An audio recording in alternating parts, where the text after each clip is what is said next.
Welcome to my YouTube channel the study Ek संकल्प।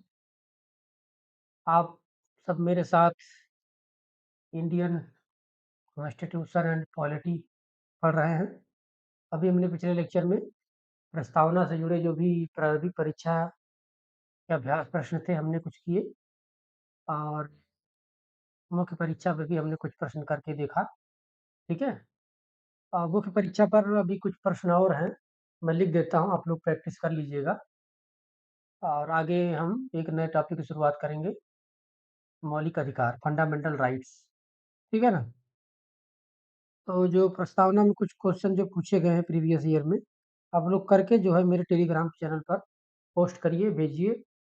और ठीक है ना। जैसे मेरा टेलीग्राम चैनल जो है, आप डिस्क्रिप्शन बॉक्स में लिंक पे क्लिक करेंगे, शेयर करेंगे तो यहाँ पहुँच जाएंगे। द स्टडी एक संकल्प, यहाँ देखिए हमने जो है कुछ ये सब डाल रखे हैं। इन इकोनॉमी के भी कुछ नोट्स हैं, और आपके जो है ये पॉलिटी के भी हैं, हैंड नोट भी हैं। ठीक है ना। तो यहाँ से आप डाउनलोड कर लीजिएगा। ठीक है ना। बाकी ये भी हैंड नोट्स वाला भी हम उससे पीडीएफ बना के डाल देते हैं, तो आप लोग भी कर लीजिए। जैसे आया था प्रश्न है प्रस्तावना में 42वें संविधान संशोधन द्वारा समाजवादी, निरपेक्ष और अखंडता शब्दों को शामिल करने के पीछे की तार्किकता का परीक्षण करें। ठीक है। दूसरा प्रश्न आप लिख लीजिए, आया है ये एग्जाम में। प्रस्तावना में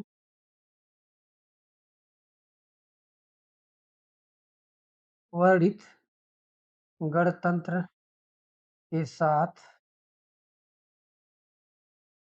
गणतंत्र के साथ जुड़े विश्लेषण पर चर्चा कीजिए। क्या वर्तमान परिस्थितियों में वे प्रतिरक्षणीय हैं? ठीक है ना। तो गणतंत्र के साथ जुड़े जो भी शब्द है, जैसे लोकतांत्रिक गणराज्य है तो गणतंत्र के साथ जुड़ा हुआ है। साथ ही सब जो भी आप देखेंगे, समाजवादी पर निरपेक्ष है, संपूर्ण प्रभुत्व संपन्न है। ठीक है। हमारे जो समानता के अधिकार की बात की गई है, स्वतंत्रता का अधिकार की बात की गई है, न्याय की बात की गई है। इन सब अवधारणाओं को समेटते हुए हमें ये बताना है कि क्या जो है ये सब चीज़ें गणतंत्र से जुड़ी हुई हैं कि नहीं है, और वर्तमान में वो आज लागू होते हुए दिखाई पड़ती हैं कि नहीं पड़ती, कितना प्रतिरक्षणी है, इस पे चर्चा करनी है, विश्लेषण करना है। ठीक है ना। तो आप लोग कमेंट करिएगा, तो मैं इसको कल ड्राफ्ट इसका जो है एक दे दूंगा आप सबको, उस हिसाब से आप लोग लिख लीजिएगा। बाकी एक प्रश्न और आया था, जो है कि धर्मनिरपेक्षता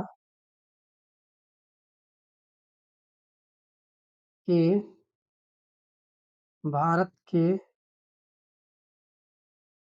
संविधान के उपागम से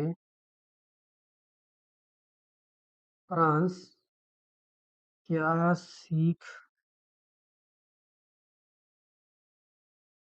जब हमने पश्चिमी देशों की तुलना की थी भारतीय पथ निरपेक्षता और पश्चिमी देशों की पथ निरपेक्षता में, उसी से जुड़ा हुआ प्रश्न है। ठीक है ना। तो आप उसको नहीं देखे हो लेक्चर तो देख लीजिए, बहुत आसान है, बहुत ज़्यादा इसमें नहीं लिखना है कि जो है प्रतिरक्षणी है। ठीक है ना। तो फ्रांस की पथ निरपेक्षता जो है के बारे में कुछ आप लिख सकते हैं कि भारत से कैसे भिन्न है। कि जो फ्रांस की पथ निरपेक्षता है, उसमें राज्य और धर्म के बीच पूर्ण अलगाव है। हमारे यहाँ पूर्ण अलगाव नहीं है, बल्कि क्या है, समान दूरी का दिखाता है। ठीक है ना। और फ्रांस की प्रतिबंध धर्मनिरपेक्षता क्या है, प्रतिबंधात्मक है। अर्थात उस सार्वजनिक स्थलों पे जो है सार्वजनिक क्षेत्रों में प्रतिबंध लगा सकता है राज्य वहाँ का, ठीक है ना?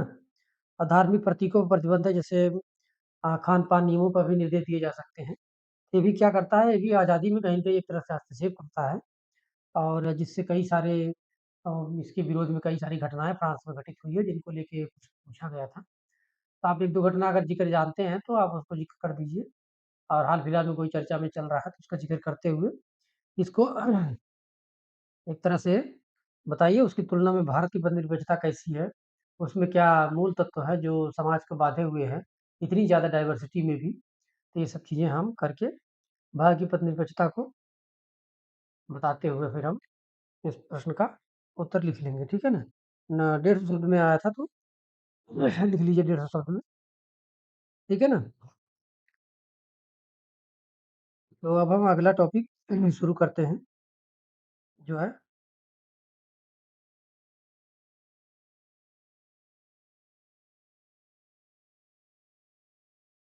ठीक है ना?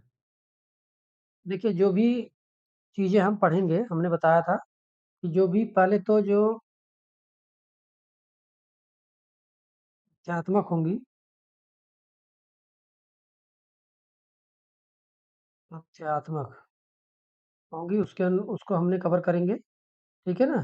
कवर करने के बाद फिर मुख्य परीक्षा में ज़्यादा वाले टॉपिक में डिबेट ज़्यादा लगेगी और जो यहाँ पे मुख्य परीक्षा का स्तर की चीज़ें होंगी, ठीक है ना? तो यहाँ पे हम इस तरह से देखने का प्रयास करेंगे। तो देखिए, हम मौलिक अधिकार को पढ़ेंगे इसी प्रारूप में, लेकिन हम इसको जो है 2 पार्ट में कर लेते हैं। देखिए, सबके पढ़ाने के अपने-अपने तरीके होते हैं और मैं कुछ इस तरह से तरीका फ़ॉलो करूँगा कि जो मौलिक अधिकार भाग 3 में संविधान के जो वर्णित है मौलिक अधिकार, तो पहले हम बेसिक्स जो भी जो चीज़ें हैं, आप देखेंगे शब्दावलियाँ, जैसे इसमें देखेंगे कि राज्य का ज़िक्र हुआ है, अनुच्छेद 12 राज्य को परिभाषित करने वाली बात कही गई है, ठीक है? फिर देखेंगे विधि का प्रयोग किया गया, विधि क्या है, ठीक है ना? फिर आप देखेंगे, फिर समानता का अधिकार आ जाता है, समानता क्या है? देखिए, पहले अधिकार समझ लेंगे तो उसमें समानता का अधिकार आ ही जाएगा। अधिकार क्या है, ठीक है ना? तो अधिकार में आप देख लेंगे स्वतंत्रता समानता का अधिकार हो गया, स्वतंत्रता का अधिकार हो गया,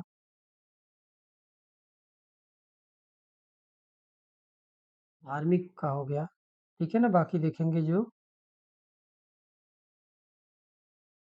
अल्पसंख्यकों के अधिकार हैं, उसके बारे में, ठीक है ना? तो ये सब चीज़ें हम पहले इसके अवधारणा को समझ लेंगे, फिर हम अनुच्छेद वाइज़ चलेंगे, तभी जो शब्द उसमें प्रयोग किए गए हैं, तभी आप उसको समझेंगे ना कि विधि की बात हो रही है, विधि है क्या? राज्य की बात हो रही है, तो राज्य है क्या? ठीक है ना? अधिकार की बात हो रही है, तो अधिकार होते क्या हैं? ठीक है ना? जब इसका एक ओवरव्यू आपके पास रहेगा, तो जो भी अनुच्छेद के साथ आप पढ़ेंगे, तो उसका आप दायरे को भी समझ पाएँगे कि क्या-क्या चीज़ इस अनुच्छेद में कही जा रही है। ठीक है ना? हम इसी तरह से चलेंगे, ठीक है ना? तो भाग 3 की शुरुआत जैसे आप देखिए हम पहले इसमें राज्य की अवधारणा को समझते हैं।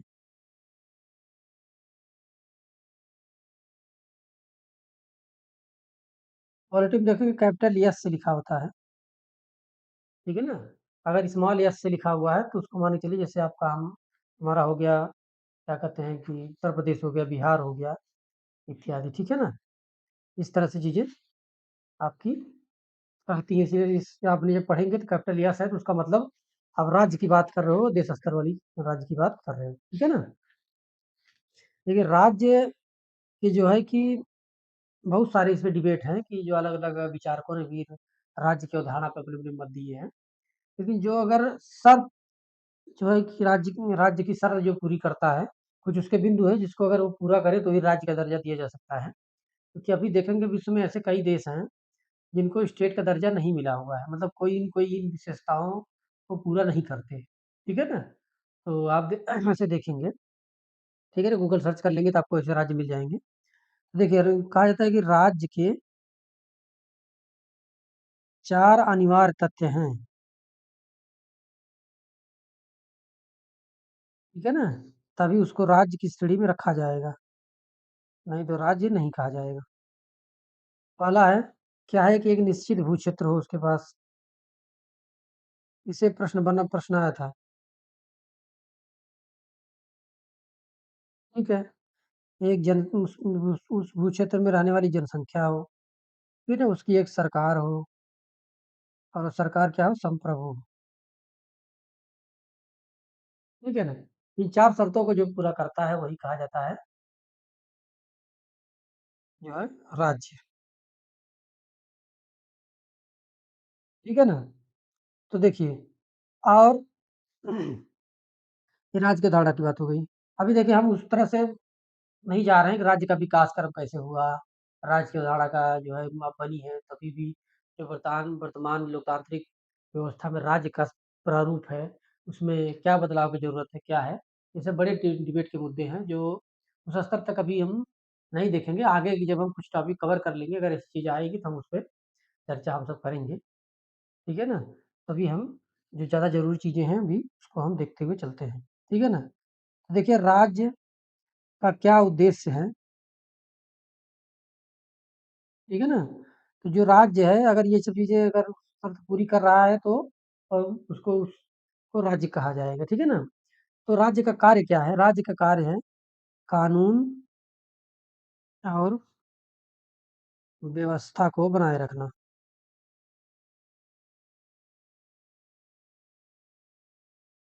ठीक है? और क्या करना? दूसरा है कि आधारभूत आवश्यकताओं को पूरा करना।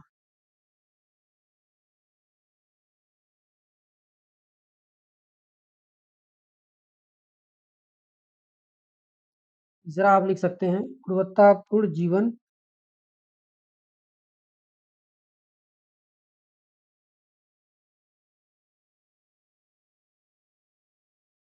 ठीक है ना?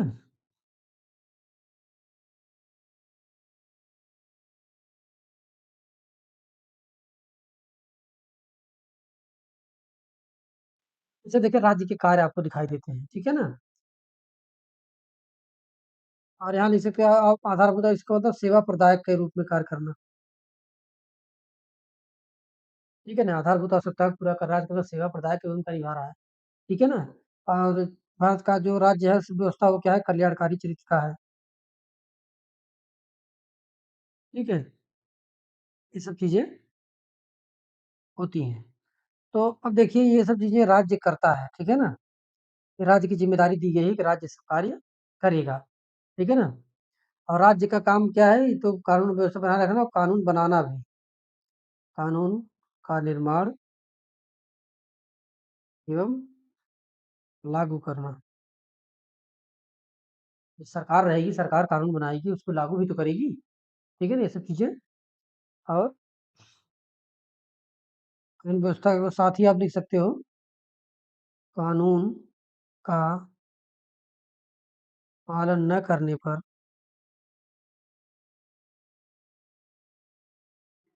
दंड देने की शक्ति, ठीक है ना? देखिए होता ये है कि किसी भी समाज में व्यवस्था को चलाने के लिए क्योंकि इंसान को हर किसी न किसी चीज़ की ज़रूरत पड़ती है और उसकी पूर्ति के लिए मनुष्य जो है कुछ कृत्य करता है, कार्य करता है और उस कार्य करने के लिए यदि एक व्यवस्था अगर नहीं बनी रहेगी, जो ये सुनिश्चित करे कि नहीं ये कार्य आप कर सकते हो, ये नहीं कर सकते और ये कार्य तर्कसंगत है, समाज के लिए लाभकारी है, ठीक है ना? तब तक जो है कि समाज नहीं ठीक से चल पाएगा। इसीलिए जो है कानून एक व्यवस्था का किसी तरह से निर्माण करना ज़रूरी है। तो ये लोकतंत्र में जनता ने ही ये तय किया कि कोई हम ऐसी संस्था का गठन करें, जो हमारे उद्देश्यों की हमारे जीवन में सुधार करने के लिए कार्य करे और उसका निर्माण हम खुद करें। इसीलिए कहा जाता है कि लोकतंत्र में सरकार का निर्माण जनता करती है, मतलब जनता द्वारा ही सब सरकार का गठन होता है। तो सारी शक्तियाँ तो जनता के पास होती है, लेकिन जनता अपनी शक्तियाँ जनप्रतिनिधियों को ट्रांसफ़र कर देती है, हस्तांतरित कर देती है और उसी शक्ति का प्रयोग करके सरकार अपना कार्य करती है और सरकार ही उस जनता के लिए कल्याणकारी चरित्र के रूप में जैसे भारत में देखा जाए तो कार्य करती है। लोगों के जीवन में सुधार लाती है गुणवत्तापूर्ण जीवन जीने चलिए, क्योंकि हमारा लक्ष्य है कि हमारा जो जीवन हो, आसान हो, कम से कम कठिनाइयाँ हों, ठीक है? जो आदमी की अभी क्षमता है, उसका बेहतर प्रयोग हो सके समाज में, ठीक है ना? यही हर कोई चाहता है, ठीक है ना? तो ऐसी स्थिति में जो है, एक व्यवस्था का बनाए रखना ज़रूरी है।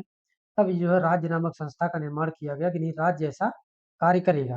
अब राज्य का चरित्र कैसा होगा, ठीक है ना? अब लोकतांत्रिक जो देश हैं, उसमें राज्य का चरित्र अलग नज़र आता है और जो साम्यवादी, समाजवादी देश हैं, उसमें राज्य तो विद्यमान है, अभी भी बना हुआ है।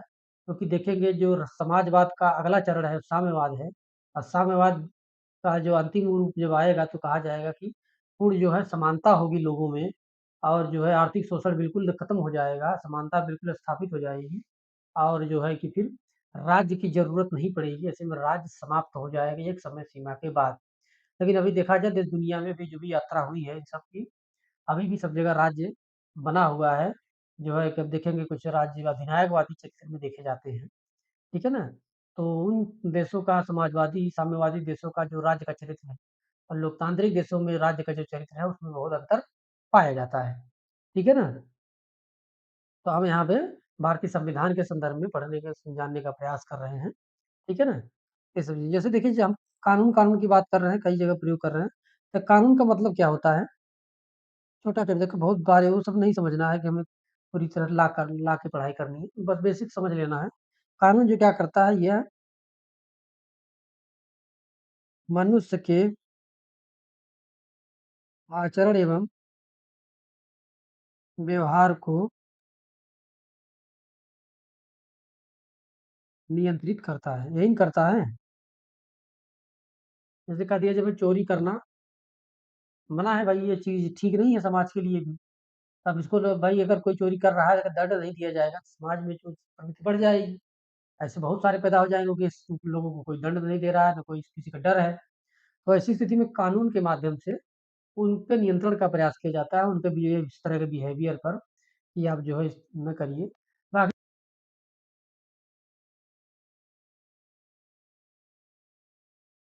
हाँ, जैसे भाई गुणवत्तापूर्ण जीवन जीना है, के लिए लोगों तक हमें प्रयास करना, राज्य ऐसा करेगा। आप देखेंगे संविधान के राज्य नीति निर्देशक तत्व में ये सब चीज़ें वर्णित की गई हैं कि राज्य ये कार्य करेगा, राज्य जन कल्याणकारी कार्य करेगा, आय की असमानता को कम करेगा, जो वंचित वर्ग है उनके लिए रोज़गार मुहैया कराएगा, पर्यावरण संरक्षण का कार्य करेगा, इत्यादि बहुत सारे जो है कि आप प्रावधान दिए गए हैं।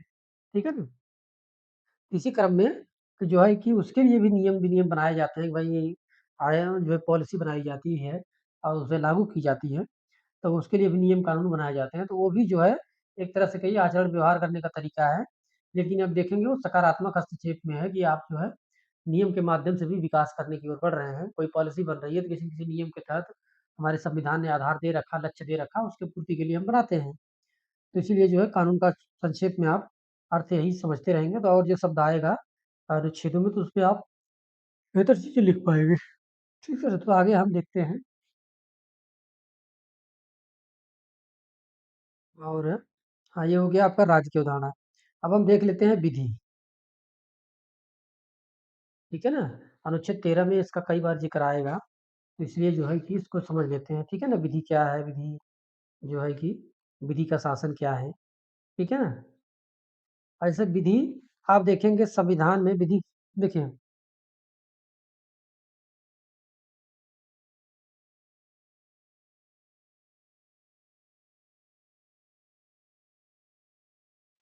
आप पढ़ते होंगे, ठीक है ना?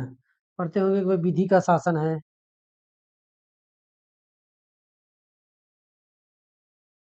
और एक सुनते होंगे विधि द्वारा शासन है।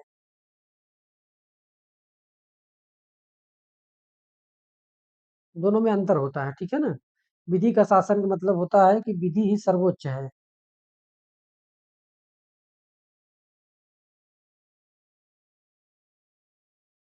कोई भी व्यक्ति इस विधि से कानून से ऊपर नहीं है।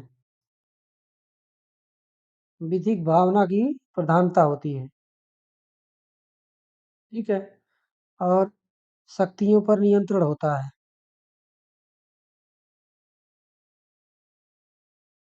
ठीक है ना? एक इसकी भावना प्रधानित है न्यायपूर्ण, आदर्श,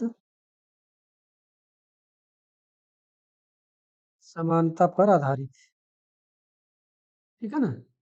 देखिए विधि द्वारा शासन का मतलब होता है कि राज्य के सर्वोच्च विधि निर्माता द्वारा निर्धारित किया जाता है। ये राज्य का जो भी सर्वोच्च, जैसे भारत की संसद है,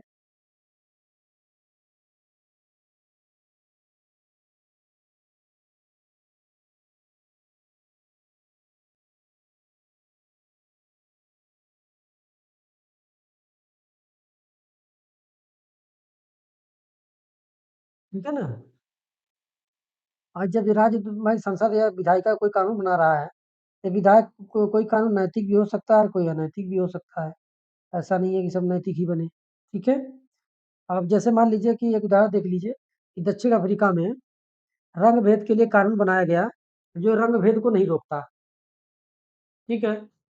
जो रंग भेद करते हैं, जो भेदभाव करते हैं, उन पे कानूनी प्रतिबंध नहीं लगाता। एक तरह से कहिए मानवीय गरिमा के खिलाफ है।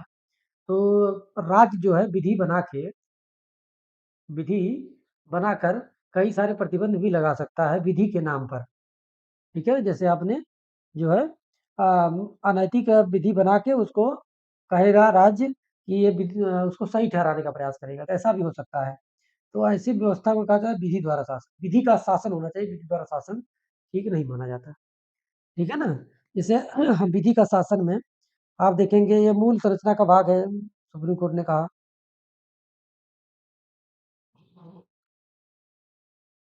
और आप देखेंगे अनुच्छेद 13 में विधि का खूब जिक्र किया गया है, ठीक है ना? कि न्यायपालिका को पूर्वावलोकन की शक्ति होगी। अनुच्छेद 14 में आप देख सकते हैं, अनुच्छेद 21 में देख सकते हैं, ठीक है ना? विधि विधि द्वारा समान संरक्षण, विधि द्वारा स्थापित प्रक्रिया अनुच्छेद 14 में संशोधित है। अनुच्छेद 21 में देख सकते हैं, जीवन का अधिकार में देख सकते हैं, ठीक है ना? स्वतंत्र न्यायपालिका, ये सब जो है विधि के शासन की विशेषताएं हैं। यदि प्रश्न बनता है कि विधि का शासन शब्द से आप क्या समझते हैं, विश्लेषण करें, समझाएं, टिप्पणी करें, ठीक है ना? विश्लेषण नहीं, टिप्पणी करें। इस तरह से पूछा जाएगा तो आप यही सब चीजें उसमें लिख दीजिएगा, ठीक है ना? तो ये सब आपके नंबर आपको मिल जाएंगे ठीक ठाक। चीजें आती हैं,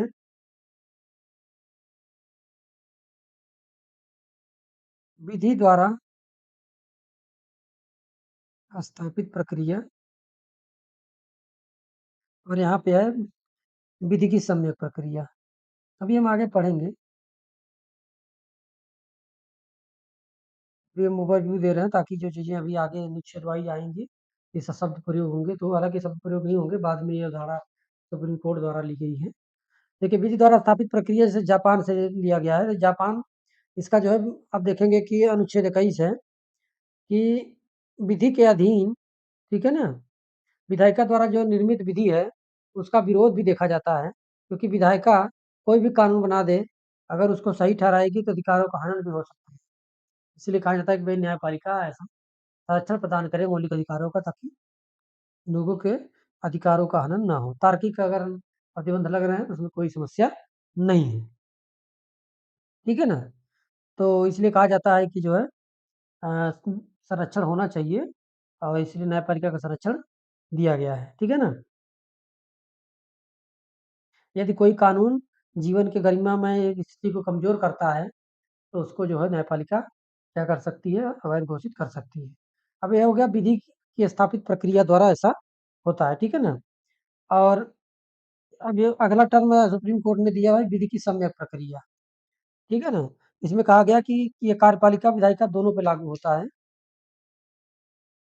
अभी हम इसको डिटेल में पढ़ेंगे, बस एक ओवरव्यू आप ले लीजिए,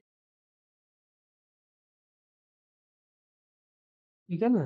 पहले तो कार्यपालिका में होता था कि जो है नियंत्रण, जो अगर इस तरह के कार्य हो रहे हैं तो हस्तक्षेप हो सकता है, लेकिन बाद में सम्यक प्रक्रिया को माना जो है कोर्ट ने। तो कहा यह जो है कि यदि राज्य जो है कानून ऐसा बनाया जो विधि का उल्लंघन करता हो, समानता का उल्लंघन करता हो, तो उसमें जो है ये सब उस संयुक्त को अवैध अवैध घोषित कर दिया जाएगा, ठीक है ना? तो अगला टॉपिक है अधिकार। अभी ओवरव्यू आप ले लीजिए, इसके बाद फिर डिटेल में पढ़ना है, ठीक है ना?